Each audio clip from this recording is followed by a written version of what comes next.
돌아온 탕자 이야기 아마 다들 한 번쯤은 들어보셨을 거예요. 워낙 유명하니까요.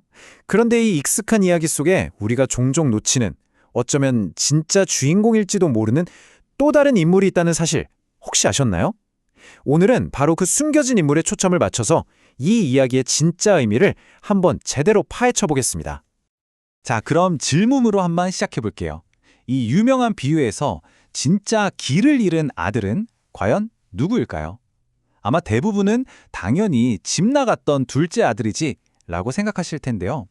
글쎄요, 그 답이 여러분을 꽤 놀라게 할 수도 있습니다. 네, 놀랍게도 이 이야기의 진짜 핵심은요, 집을 나갔던 그 탕자가 아니에요. 오히려 단 한 번도 아버지를 떠난 적 없다고 스스로 믿었던 바로 그 맏아들에게 맞춰져 있습니다. 지금부터 그 이유를 하나씩 자세히 들여다보죠. 이 이야기는 한 아버지와 그의 두 아들에 대한 거죠. 겉으로 보기에는 정말 정반대의 길을 걸어간 것 같지만 사실은요, 두 아들 모두 각자 다른 방식으로 아버지의 사랑으로부터 멀리, 아주 멀리 떨어져 있었습니다. 표면적으로만 보면 역할은 아주 명확해 보입니다. 둘째는 누가 봐도 사고뭉치, 문제하고요. 첫째는 아주 성실하고 모범적인 아들. 딱 그렇죠? 둘째 아들이 한 이 요구는요, 그 당시 문화에서는 정말 충격적인 말이었어요.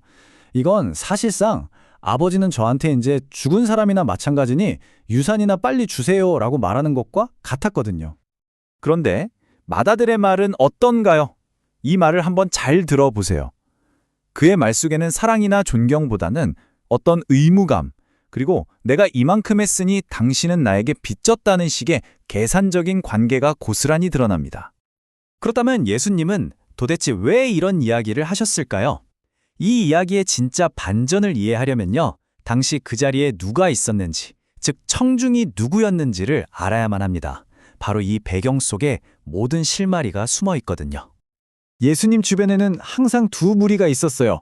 한쪽은 사회적으로 소외받았지만 그분의 은혜로운 메시지에 이끌린 사람들이었고, 다른 한쪽은 스스로 의롭다고 여기면서 그 메시지에 아주 불쾌해했던 종교 지도자들이었죠. 바로 이 불평. 종교 지도자들이 이렇게 투덜거렸던 것이 예수님께서 두 아들의 이야기를 시작하신 직접적인 계기가 됩니다. 바로 이 지점이 정말 중요합니다. 예수님은요, 자신을 비판하던 바로 그 종교 지도자들의 모습을 거울처럼 비추기 위해서 의도적으로 이 맏아들이라는 캐릭터를 만들어내신 겁니다. 자, 그럼 이제 맏아들에게로 한번 넘어가 보죠.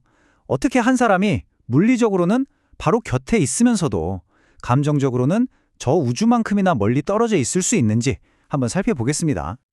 아버지와 한 집에 살고 있었지만 사실 맏아들은 마음속으로 아주 긴 유배 생활을 하고 있었던 거예요. 그를 유배 보낸 건 다름 아닌 그의 자부심과 차곡차곡 쌓인 원망이었죠. 그의 이 분노에 찬 말을 한번 들어보세요. 돌아온 동생을 내 동생이라고 부르지 않죠. 대신 아버지의 살림을 삼켜버린 이 아들이라고 부릅니다. 이 차가운 단어 선택에서 우리는 그의 마음속에 연민이라고는 눈꼽만큼도 남아있지 않다는 걸 알 수 있습니다. 이게 바로 또 다른 종류의 길 잃음을 보여주는 겁니다.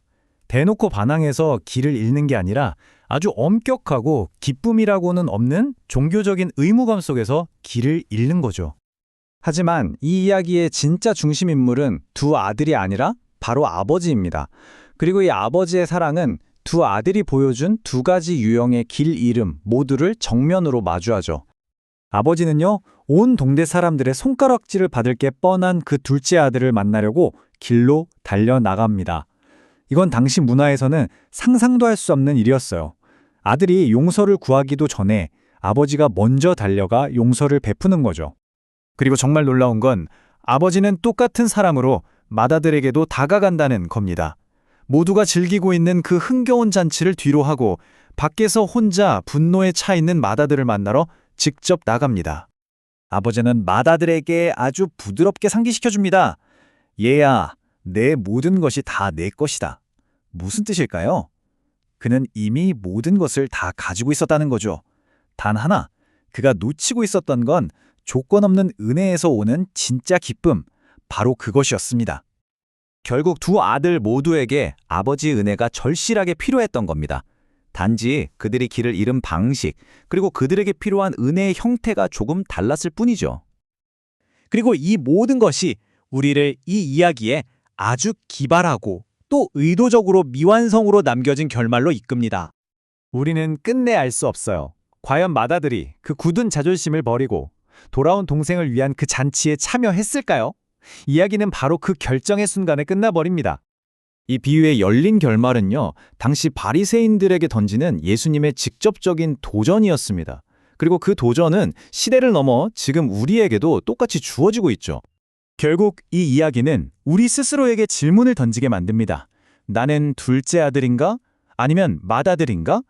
더 중요하게는 나는 지금 이 잔치에 대한 초대를 받아들일 준비가 되어 있는가? 하는 질문 말입니다.